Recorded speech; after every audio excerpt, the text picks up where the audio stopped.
हाँ जी फ्रेंड्स, क्या हाल चाल। Welcome back to my channel. आज हम बात कर लेते हैं मैडम के न्यू ड्रामेटिक शो के बारे में। जी हाँ, वो शो और कोई नहीं, सेलिब्रिटी मास्टर शेफ़ है। लेकिन फ़िलहाल जो सेलिब्रिटी मास्टर शेफ़ का शो चल रहा है ना, ये रियल वाले मास्टर शेफ़ के शो से टोटली डिफरेंट है। मतलब साफ दिख रहा है कि जो फ़रा खान मैम है, इन्होंने झलक पे जनाब को फुल सपोर्ट किया था एंड यहाँ पे ये मैडम को फुल सपोर्ट कर रही है। मतलब इतना बायस्ड है, इतना बायस्ड है, इतना ज़्यादा ये सपोर्ट कर रही है मैडम को। टीवी में जो पिक्चर्स आ रहे हैं, जो वीडियोस आ रहे हैं, ये भी मैडम के ही ज़्यादा आ रहे हैं। ऑन दी अदर हैंड जहाँ पे वो है क्या नाम है उनका, जो यूट्यूब के चैनल पे जिन्होंने अपना कुकिंग का वीडियो डाला है, कविता, यस, कविता जो है, उनके जगह पे मैडम को फुल सपोर्ट किया जा रहा है। जबकि यहाँ पे जो कविता है वो ज़्यादा सिंसियर है, वो ज़्यादा पंक्चुएट है, वो ज़्यादा टैलेंटेड है। क्योंकि आप लोगों ने देखा होगा कि उन्होंने जो हमारे प्रधानमंत्री जी हैं उनके साथ में उन्होंने पिक्चर क्लिक करवाई है, उनसे उनको अवार्ड मिला है। तो वो अवार्ड नॉर्मली यूं ही नहीं मिला है, उनको उनकी कुकिंग की वजह से ही मिला है। लेकिन उनको अप्रिशिएट करने के बजाय, उनको ज़्यादा टीआरपी देने के बजाय ये लोग मैडम के पीछे पड़े हुए हैं। एंड इन सब के साथ साथ तेजू के पीछे भी पड़े हुए हैं। क्योंकि सबको पता है कि फ़िलहाल टीवी पे तेजू सबसे ज़्यादा हाईलाइटेड है एंड मैडम ट्रोलिंग के वजह से हाईलाइटेड है। तो इसीलिए जो रियल, जो जिसके पास में नॉलेज है, जिसके पास में रियल टैलेंट है, उसको दिखाने के बजाय, उसको अप्रिशिएट करने के बजाय ये लोग टीआरपी के पीछे भाग रहे हैं। मतलब टोटली शो जो है ना, वो इस ये पे नहीं है, जिस लेवल का नेम है ना मास्टर शेफ, जिस हाई लेवल का नेम है, उस टाइप से शो को नहीं चलाया जा रहा है। ये मेरा पर्सनल ओपिनियन है, ये मुझे ऐसा लगता है। क्योंकि जितने भी एपिसोड्स मैंने देखे हैं, इतने ज़्यादा हैवी तरीके से, इतने ज़्यादा एडवांस्ड तरीके से ये लोग डिशेस बना रहे हैं। मतलब नॉर्मली आप सबको पता होगा, सब ये बात जानते हैं कि जो सेलिब्रिटीज़ होते हैं, जो हीरो हीरोइंस होते हैं, एक्टर एक्ट्रेसेस होते हैं, इन लोगों को खाना तो दूर की बात है, चाय तक बनानी नहीं आती। ये लोग अपनी चाय कॉफ़ी भी अपने सर्वेंट से बनाते हैं। इनके घर पे सर्वेंट्स हमेशा चौबीसों घंटे अवेलेबल होते हैं। तो ये खुद से खाना कभी नहीं बनाते। और अगर बाय द वे कुछ चुने लोग अगर ऐसे होते हैं जो कि खाना बनाते हैं, जिनको कुकिंग का शौक़ होता है, तो वो भी इतने हाई लेवल पे नहीं बनाते जिस टाइप का ये लोग बना रहे हैं कि इसके साथ में कैरामलाइज सॉस है, इसके साथ में चटनी है, इसके साथ में ये है, इसके साथ में मैंने ये गार्निशिंग किया है। मतलब इतना एडवांस तरीके का डिश ये लोग बना रहे हैं। साफ समझ में आ रहा है कि किसी के दिमाग में ये चीज़ पहले से सेट नहीं है कि हाँ ये डिश मिलेगी तो ये बना दूंगा। इन लोगों को पहले से सब कुछ बताया जा रहा है।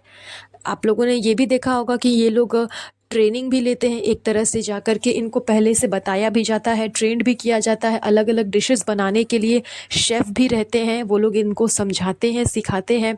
कहाँ तो तेजस्विनी बोल रही थी कि उसको कट करने नहीं आता, उसको नाइफ से प्याज जो है वो कट करने नहीं आता, वो अभी प्याज काटना ही सीख रही है। एंड जब आप शो देखोगे, जब आप एपिसोड देखोगे, तो उसने इतने एडवांस एडवांस तरीके के जो डिशेस बनाए हैं, वो मतलब अप टू दी लेवल है। तो जब जिस इंसान को प्याज तक काटने नहीं आता, सही से नाइफ पकड़ने नहीं आता, वो इतना एडवांस्ड डिश कैसे बना सकता है। तो जाहिर सी बात है कि इनको या तो जजेस हेल्प भी कर रहे होंगे, या फिर इनको पहले से ट्रेन किया जा रहा है, इनको पहले से बता दिया जा रहा है कि आपको देखो आज ये चीज़ बनानी है, ये चीज़ मिलने वाली है, आप इसको ऐसे ऐसे ऐसे कर कर करके बना देना। लेकिन हाँ, बस ये है कि जिस समय ये सारी बातें बताई जाती है उस समय कैमरा ऑफ रहता है, एंड जब ये सारी चीज़ें ये लोग बनाते हैं तो कैमरा ऑन हो जाता है। ऐसा मुझे लगता है। क्योंकि जो रियल मास्टर शेफ़ शो था, जो रियल, जिसमें नॉर्मल डाउन टू अर्थ जो लोग थे, वो आते थे अलग अलग देश से, अलग अलग गांव से, शहर से, वो लोग जितना एफ़र्ट्स डालते थे, उतना एफ़र्ट्स मुझे यहाँ इन लोगों का नज़र नहीं आ रहा। बहुत आसानी से इन लोगों को मास्टर शेफ़ किचन में एंट्री भी मिल गई, जबकि मास्टर शेफ़ किचन में एंट्री करने के लिए भी काफ़ी सारे चैलेंजेस पार करने पड़ते हैं। मास्टर शेफ़ किचन में भी एंट्री इतनी आसानी से नहीं मिलता। उसके बाद अपने नेम का एप्रिल, वो भी इतनी आसानी से नहीं मिलता। एंड जिस तरह से मैडम को इम्यूनिटी पिन मिल गया है, मतलब सिर्फ 2 से 3 डिशेज़ बनाने के बाद मैडम ने इम्यूनिटी पिन जीत लिया है। तो यहाँ साफ दिख रहा है कि बहुत ज़्यादा सपोर्ट किया जा रहा है मैडम को एंड तेजू को। मतलब सबसे ज़्यादा तो खैर मैडम को, क्योंकि इतना ज़्यादा उनके डिश को एप्रिशिएट किया जा रहा है कि ओह माय गॉड बहुत अच्छा है। यस, यस, मतलब मैं क्या ही बताऊँ, बहुत अच्छा है तुम्हारा दीपिका। तुम्हें तो ट्रोल किया जाता है ना, लेकिन तुमने सबको जवाब दे दिया। हाँ, सबको जवाब दे दिया अपने डिश से। मैं सच बता रही हूँ, सबको जवाब तुमने दे दिया, जबकि ऐसा कुछ भी नहीं है। मैडम ने किसी को कोई जवाब नहीं दिया। अगर जवाब देना होता तो वो ऑन कैमरा अपने व्लॉग के थ्रू देती, जो कि उसने किया नहीं। तो खैर ये सब सिर्फ और सिर्फ टीआरपी के लिए किया जा रहा है। जितना ज़्यादा टीआरपी के लिए ये लोग तेजू के पीछे एंड मैडम के पीछे भाग रहे हैं, अगर उसका 10 से 20% भी जो रियल कंटेस्टेंट है, यानी कि कविता के बारे में मैं बात कर रही हूँ, कविता जी के साथ अगर इतना ज़्यादा पंक्चुएट होती, इतना ज़्यादा उनको अप्रिशिएट करती, तो शायद हो सकता है इस शो का लेवल कुछ और होता।